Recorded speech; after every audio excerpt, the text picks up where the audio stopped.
Hey guys, welcome back to my channel. So in my update video, I said how I was kind of out of commission for a bit because I had a surgery. This video is going to be all about the reasons why I had that surgery and just kind of like a little bit about myself that my close friends know about, my family know about, but like most people day to day probably wouldn't know. I have a condition called Poland syndrome. I was born with it, and I thought I'd make this video kind of to like talk about it and like my experience with it. Maybe it'll be like helpful for anyone else if they're going through it, like if you have it and you don't know what to do, or like you just kind of want to relate to something. Maybe this will be like interesting and helpful, and also if you don't have it, then this can just be like sort of informational and educational. Not that I think I'm going to be teaching you anything, because yeah, I'm going to talk about what Poland syndrome is, how I found out that I had it, and that whole story, and the treatment that I got for it. I know this is a different kind of video than I usually do, and my usual types of videos will start back up hopefully after this, so if you're into my channel for the beauty and whatnot and lifestyle and fashion and travel, that'll all be coming up after this. But yeah, if you're new to my channel, subscribe, and I guess we can just get on to the video. Okay, so first up, what is Poland syndrome? I have the definition here on my laptop off of Wikipedia, and it says that Poland syndrome is a rare birth defect characterized by the underdevelopment or absence of the chest muscle, pectoralis, on one side of the body, and usually also the webbing of the fingers of the hand on the same side.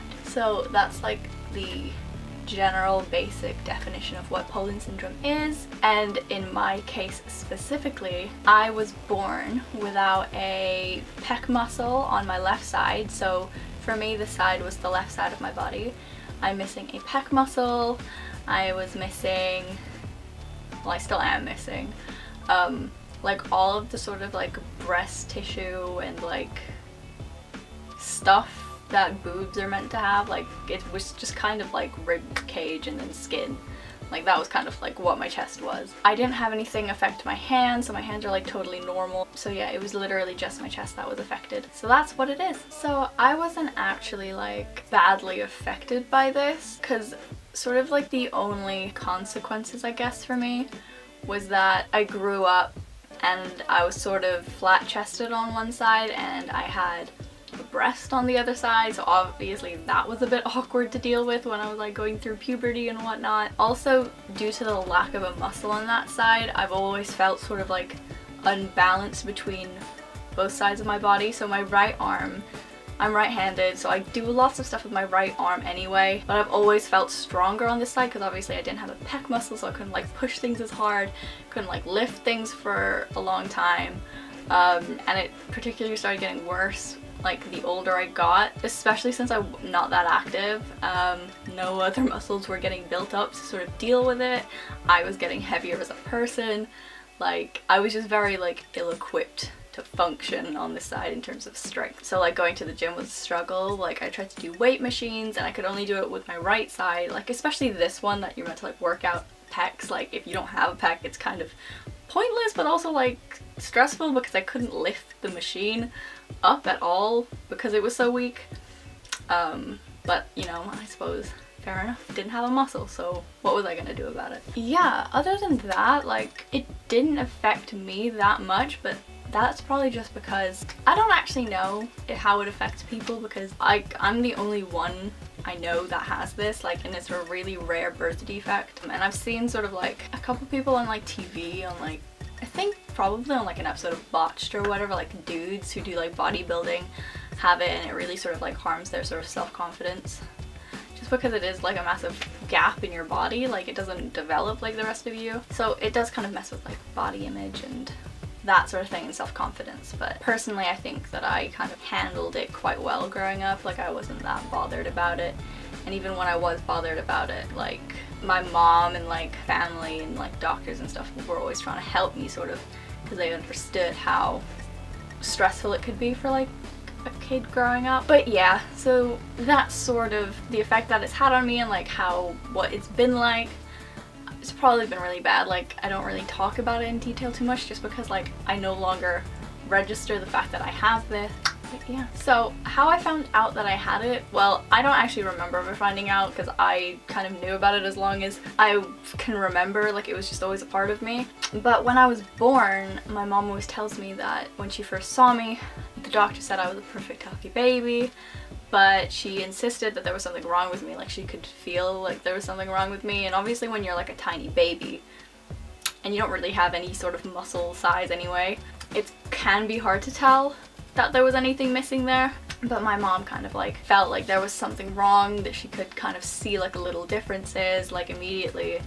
And she'd always ask doctors, and they'd always be like, oh no, she's fine, don't worry about it, like, you're just being hypersensitive or whatever, your kid's like totally normal. And I don't actually know how long it took for a doctor to kind of like clock that it was like a thing, but eventually, I guess my mom, after pestering a bunch of doctors and people and whatever, like they found out that I had no muscle in that area, and so that's how my family found out.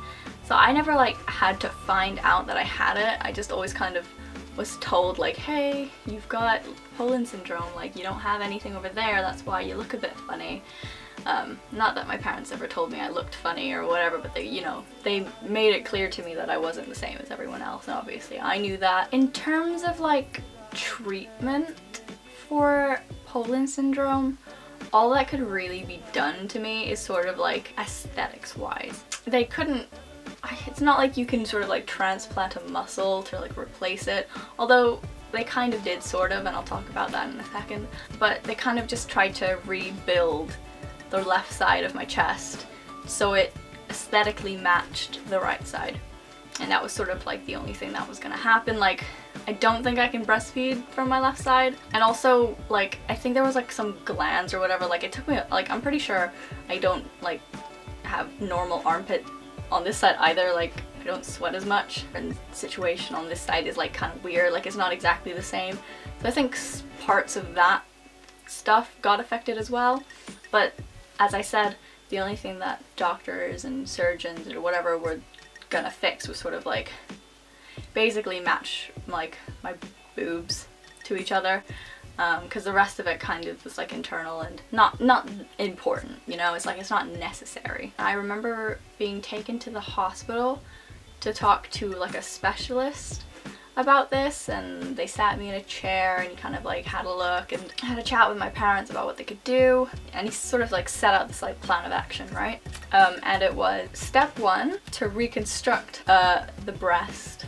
They had to kind of set up a base, because you can't really just have like rib cage breast implant skin, like there kind of has to be other tissue there. Like usually you'd have like muscle or something like up here in this top region, right? Because I had literally nothing, like it was like collarbone and then just like rib cage and skin. How do you get a muscle there, right? They said that there's like a muscle in your back, kind of like around here, which doesn't get used very much. So they would take that muscle and kind of flip it and then connect it up here as like a makeshift pec muscle to like take its place. And then also then you kind of had like more tissue, more of a foundation to build a breast on. And that would have been step 1. So that would have been like one surgery was just for that. And then step 2 would be to start actually reconstructing the breast and putting in a temporary breast expander, which is like a sort of breast implant that is, well, expandable. Like you can fill it up with more liquid and then it gets bigger, so it could like mimic a growing breast basically. And also because going from like completely flat chested, like no stretch in the skin whatsoever, to like match a boob, like all in one go, that would be really tough on the skin and it would like get stretched and thinned out really bad. So you kind of have to do it in stages. And then the final third step would have been to exchange the expander when I stopped growing, when I was like an adult, for a permanent breast implant, and then I'd sort of be like sent out on my own and I would have been fine, I'd sort it out, right? So those were the 3 steps, 3 different surgeries that would have been done to correct this birth defect that I was born with. I couldn't start that until I was like older. I think that doctors were kind of apprehensive about doing it when I was really young because obviously the body's still changing. They kind of wanted a more stable body, something more grown up. They wanted to wait for me to hit puberty so they could see what they were trying to match. So nothing happened for a few years. And when I started hitting puberty, obviously my right boob started growing. Like I was wearing training bras and stuff, but it was really weird because it was only on the one side and then I was completely flat on the other side. And I remember being in like 4th grade, 5th grade in America still, like all the girls kind of like around me were like going on about how like, oh yeah, like I got my first bra and like all that sort of stuff, and like training bras were a thing, and I really wanted to like join in and like all that stuff, but I was super self-conscious at the time just because no one knew about it. Like I told sort of like my best friends, but like it hadn't really mattered much because I was flat chested on both sides, so like it didn't really make much of a difference up until this point. But then obviously I started developing and so it got more and more awkward, and you know, like girls could be mean and guys could make fun of you, and like it was just a mess of a situation. I was never one to sort of like pretend like it wasn't a thing. Like I would just tell them because I figured like if you're gonna make fun of me for something that I can't control and like I was born with, then you're just a dick. So that's kind of like how I dealt with it then. I was just sort of really honest about it. So yeah, it wasn't like I never got like horrible comments about it. Like every now and again I would just get like a little bit of a tease and it would just be like, well, that sucks. But obviously, so at that point in time, like my self-esteem and my confidence was quite low and I was kind of shy and whatever, and that was sort of like due to this. Like I never felt quite normal, I didn't feel quite like girl enough. Yeah. But that's how puberty went for me, and obviously I wasn't so lucky as to be sort of like discreet with my boobs. Like they actually were like fairly large for my age, and they're definitely not like small boobs, so I mean it was kind of annoying. By the time I was like 12 or 13, I was already sort of like a BC cup, and I ended up getting like an actual sort of like proper prosthetic breast implant, but not one that you put on the inside of your body, one that you put into a bra. So it was like a full coverage like granny bra, and it had a silicone implant that you could put in and it would like fully match the size. So that was kind of cool, and that was sort of like the first step. And then once I moved to England, we spoke to doctors here and they kind of saw it fit that I could start the actual treatment. I think it was 2014, it was just after I moved to Cambridge and I joined the school here in year 9. I had a surgery at around Christmas time, or just before Christmas, where they did flip the muscle around. That added a little bit of volume to my chest, but it kind of went down over time because that's what happens if you move a muscle. It like kind of shrinks a bit, you lose a bit of muscle mass just because of the change that's going on. But it was still something, so it was alright, but I still had to pad my bras out. After that all healed, I had to go through sort of like, what's it called, physical therapy to readjust my left arm from being able to use this muscle that was now here. And there's like a whole load of weird sensations that was involved with that, because obviously it's weird enough that they moved a muscle around in my body. Like I would get things where if I like kind of pressed my chest like here, if I poked it or whatever, like the muscle memory made it feel like someone was tapping me on the back, and that was super weird. It doesn't happen anymore, thank God. That was 4 years ago. I think a year later I had a surgery in Cambridge. The first surgery was done in Leeds, the second surgery was done here in Cambridge, and they put the expander in and they put it in sort of empty at first, or with like minimal inner liquid filling. I think they filled it up with like saline or something. I don't know, I can't quite remember. But they put it in and it was sort of like as small as it would, so it gave me the shape of a small boob, and that was great. Like I could stop patting my bras and whatever. Like it just meant that I was kind of lopsided a little bit. But that was still better than before, so I took it and I was happy with it. That was kind of how they left it up until a few weeks ago. So I had this implant in, and it was an expandable one, and they could fill it up periodically so it could slowly catch up to my other side. Over the past like 3 years or whatever, my other boob started like going from like a BC to a C to a CD. Now I think it's sort of like basically a D. So obviously it's done a lot of growing. The other one had to catch up, but even at its max, which we kind of reached maybe about a year ago, like it was really small compared to it, so obviously something else had to be done. And that's where my last surgery came into things. On the 15th of August, I went into hospital for them to take out the expander implant and replace it with a permanent silicone breast implant that matched the other side. And I've actually filmed clips of that experience.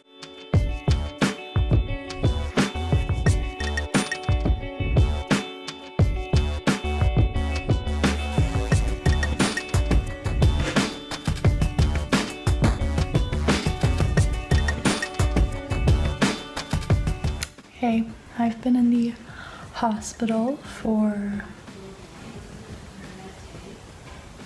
like 3 or 4 days. These are my, I've been patched up, and I am draining into a bag.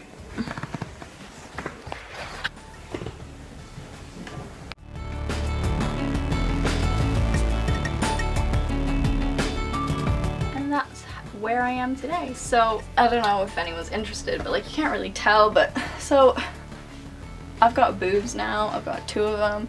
They are the same size. You can't really tell. A lot of the time before, if I had any sort of like print or like words on tops, it would be slightly lopsided or like look funny just because they were 2 different sizes. But now I think it looks pretty good, so yeah, I'm really happy. Over the course of like the last 4 years, the self-confidence issue hasn't really been a thing. I just kind of came to terms with the fact that like this was how it was and that it would be getting better. Like I just trusted the plan, I trusted the doctors. Even before I was like finished, I kind of got out of the headspace that I was like someone with a condition. It wasn't like a thing to me, and I think that's something that's important to keep in mind. If you have anything similar that affects the way that you appear, it's not everything. Like it doesn't define you. I'm not like the girl with 1 boob, you know, like barely anyone knows about it, especially since like it was something that like I ended up being able to conceal better. And like even when people found out or like I told them or whatever, like no one cared. So that was also really good, but maybe I was surrounded by nice people. I am still currently healing. I still have my scar is kind of like healing. I've got like medical micropore tape over it, but like everything else is off. I'm good. I'm out of the hospital. I was in there for a week, almost like 5 days, because I drain like hell, so I had to stay in the hospital for like 5 days, and it was boring, and I got stabbed with a load of needles, but what can you do? That is sort of my experience, my story about having Poland syndrome, and I hope you guys found this interesting. I want to know if you know anyone out there who has this, or if you have this and you are watching my video. Leave a comment down below, because I don't know anyone else who has this. Like, I don't know anyone personally. But yeah, so I hope you enjoyed the video. I hope this could help anyone if you needed help, or if you just wanted to relate, or if you just wanted to learn something about this, or you just stumbled on this and you don't know why you're watching it. Well, I hope you enjoyed this video too. So as I said at the beginning of the video, if you are new, click the button down below and subscribe to my channel for more. This is a beauty, lifestyle, travel, fashion, I don't even know anymore, channel, so if you're into that kind of stuff, subscribe. And I'm gonna have some more interesting, fun, lifestyle related videos coming up, a few hauls maybe, and some vlogs, so stay tuned. If you liked the video, give it a thumbs up so I know you liked this. And yeah, I guess that is everything. I'll see you guys in my next video. Bye!